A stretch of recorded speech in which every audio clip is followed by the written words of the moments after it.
આજના પ્રસંગે અમારા ઓલરાઉન્ડર શિક્ષકો સ્ટેજ પર પરફોર્મન્સ લઈને આવી રહ્યા છે મહાહેતવાળી દયાળી જ માત. કોઈ વ્યક્તિ ખૂબ મહેનત કરીને સફળ થાય પણ એના કુટુંબના લોકો જ બરાબર ન હોય તો એને સાથે રાખવાના કે છોડી દેવાના? જો તને કહું, લીંબુ ચમચીની સ્પર્ધામાં લીંબુ પડી જાય અને વ્યક્તિ સૌની આગળ નીકળી જાય તો એ જીતી શકે? ના રે, લીંબુ પડી જાય તો વ્યક્તિ આગળ નીકળવા છતાં હારી જાય. આ લીંબુ એટલે આપણા સંબંધો. આ સંબંધોને લીંબુની જેમ સાથે રાખવા જોઈએ. સંબંધો સફળ થવા માટે પૂરક છે અને સફળ થયા પછી સંબંધો વગર અધૂરપ છે.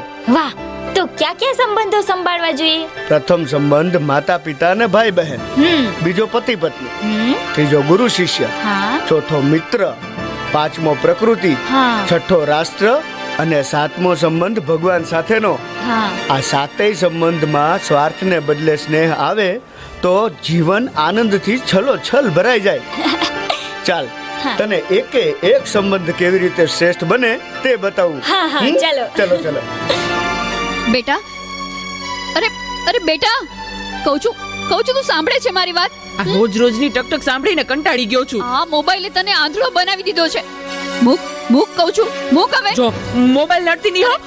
લાવ કહું છું, મને દે કહું છું ને. આ શું કર્યું તે? પાછળ જ પડી ગઈ છે.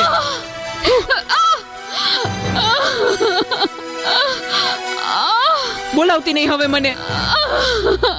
હે ભગવાન, શું કરું મારે આનું? કઈ સમજાતું નથી. આજે ઘરે ઘરે આ સમસ્યા છે. મોબાઈલે માતા પિતા પ્રત્યેનો ભાવ સાવ ખલાસ કરી નાખ્યો છે.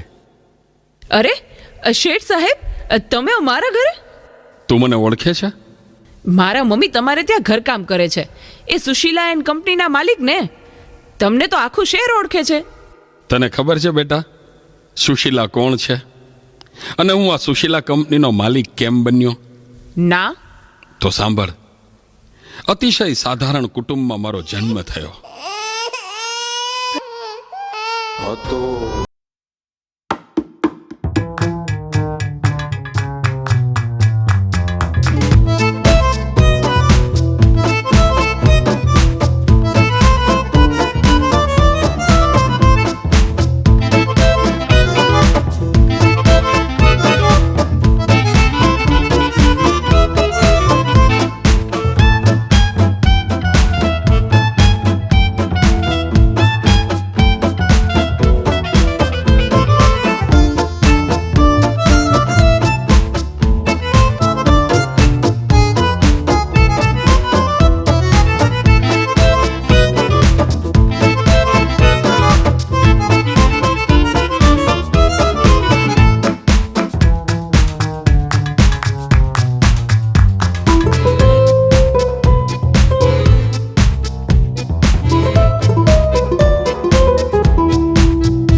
માથી મોટું કોઈ નહીં, ભલે ને હોય જળધર કે જગદીશ, સૌ કોઈ નમાવે શીશ, અંબા આગળ હાલિયા.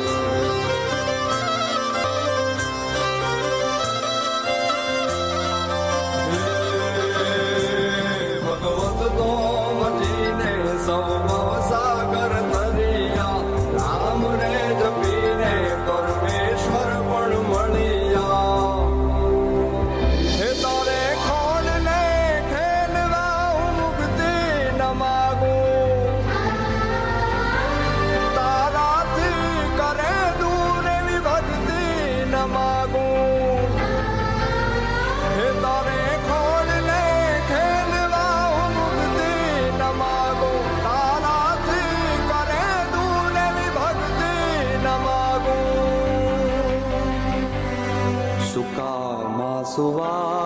વિને પોડી પોતે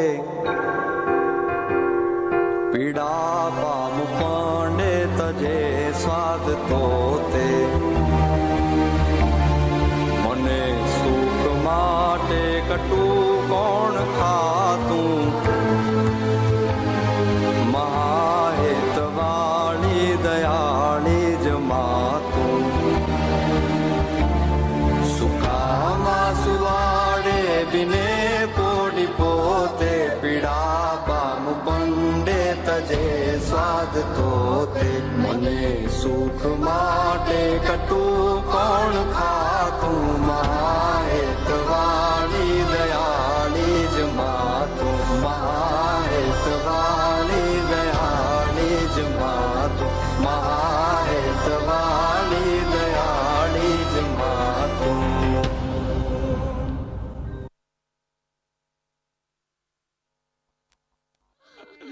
મારી માએ આપેલી કિડની થી હું જીવું છું. આજે ગમે તેવી મીટિંગ હોય ને મારી માનો ફોન આવે એટલે બધું સાઈડમાં મૂકી દઉં છું.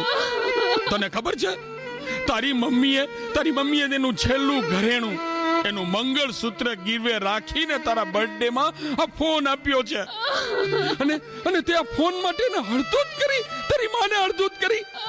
શું વાત કરો છો? મને નહોતી ખબર. મારી ભૂલ થઈ ગઈ, મને માફ કરો. જો બેટા, ઘરે ભગવાન જેવી મમ્મીને હેરાન કરીશ ને તો મંદિરે ભગવાન પણ તને માફ નહીં કરે. એટલે તો તારે માફી જ માંગવી હોય ને તો તારી મમ્મીની માફી માંગ. Mummy sorry. હા, ફોન પાછળ હું એટલો આંધળો થઈ ગયો હતો. મને માફ કરી દે મમ્મી. અરે એમાં શું બેટા, ભૂલી જા એ બધું. મારા દીકરા ભૂલી જા. જો હું પણ ભૂલી જાઉં છું. અરે મારા માટે તો મૂંગી કેટલું દુઃખ સહન કરતી રહી અને હું તને હેરાન કરતો રહ્યો. મને માફ કરી દે મમ્મી. આજે વચન આપું છું મમ્મી, મને સુખી કરવા તે તારા સુખોનો ત્યાગ કર્યો છે ને, હું દુનિયાના બધા સુખો તારા ચરણે ધરીશ. એ માટે હું તન તોડ મહેનત કરીશ. મમ્મી, તારું નામ દુનિયામાં રોશન કરીશ. મમ્મી, તારું નામ દુનિયામાં રોશન કરીશ. સુખામાં સુવાડે બિને પોડી પોતે પીડા પામ પંડે તજે સ્વાદ તોતે મને સુખ માટે કટું